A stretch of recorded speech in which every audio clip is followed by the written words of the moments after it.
Much has been said about the Quaid-e-Azam, the great leader of Pakistan, Muhammad Ali Jinnah's statement to Pakistan Armed Forces. It has often been quoted by many people including former Prime Ministers Nawaz Sharif and Imran Khan, both of whom seem to have got the occasion of when those words were actually said, wrong. According to www.aajenglish.tv, Jinnah's statement about civil supremacy was a warning to Colonel, later Major General, Akbar Khan.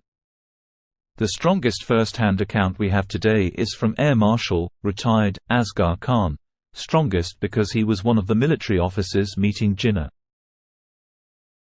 In his book We've Learnt Nothing from History, OUP, 2005, Asghar Khan narrates his and Akbar Khan's encounter with Jinnah. The second time when I had the opportunity to meet Mr. Jinnah and to hear his views on an important subject was on 14 August 1947 in Karachi.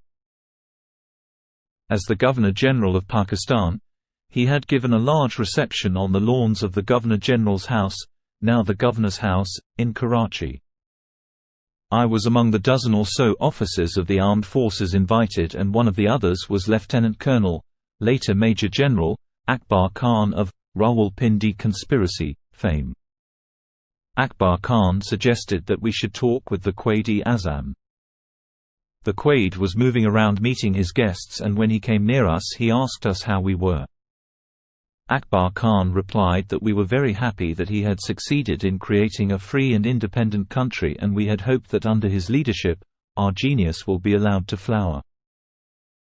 He went on to say that we were, however, disappointed that higher posts in the armed forces had been given to British officers who still controlled our destiny. The Quaid, who had been listening patiently, raised his finger and said, "Never forget that you are the servants of the state. You do not make policy. It is we, the people's representatives, who decide how the country is to be run. Your job is only to obey the decisions of your civilian masters." Having said this, he moved on. The Quaid's words obviously did not have any effect on Akbar Khan, who, a few years later, tried to topple the government of Liaquat Ali Khan in what came to be known as the Rawalpindi conspiracy case. This attempt has been repeated a number of times since and has been successful on at least 3 occasions since the Quaid had uttered those words in Karachi. A slightly different version. You might have already noticed that Imran Khan and Nawaz Sharif both used a version of Jinnah's quote that reads differently from the one quoted by Asghar Khan. When we tried to fact-check it, we found that Asghar Khan himself has used this different version elsewhere. Asghar Khan edited and contributed a chapter to the book The Pakistan Experience, State and Religion, Vanguard Books, 1985. He used the more popular version of the quote there on page 245.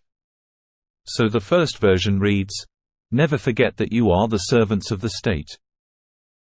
You do not make policy. It is we, the people's representatives, who decide how the country is to be run. Your job is only to obey the decisions of your civilian masters." And the second version reads, "Do not forget that you in the armed forces are the servants of the people. You do not make national policy. It is we, the civilians, who decide these issues, and it is your duty to carry out the tasks with which you are entrusted." What Jinnah wanted of men in uniform. Jinnah's address at Quetta Staff College on June 14, 1948, was probably harsher than his warning to Colonel Akbar Khan. This speech is rather curt, merely around 450 words, and Jinnah reads out to troops their oath. Immediately after opening his speech and thanking the people present, Jinnah broached the topic that was on his mind. One thing more. I am persuaded to say this because during my talks with 1 or 2 very high-ranking officers I discovered that they did not know the implications of the oath taken by the troops of Pakistan. Of course, an oath is only a matter of form. What are more important are the true spirit and the heart. Only 2 paragraphs later, he said what barely anyone would adhere to about civilian supremacy. "I want you to remember, and if you have time enough you should study the Government of India Act, as adapted for use in Pakistan, which is our present constitution, that the executive authority flows from the head of the Government of Pakistan, who is the Governor-General, and, therefore, any command or orders that may come to you cannot come without the sanction of the executive head." This is the legal position. Jinnah also said he will be glad to meet the officers informally, as suggested by the general officers commanding in his speech, and spoke about increasing contacts with defense forces once things settled down. But he passed away within 3 months and things never settled down.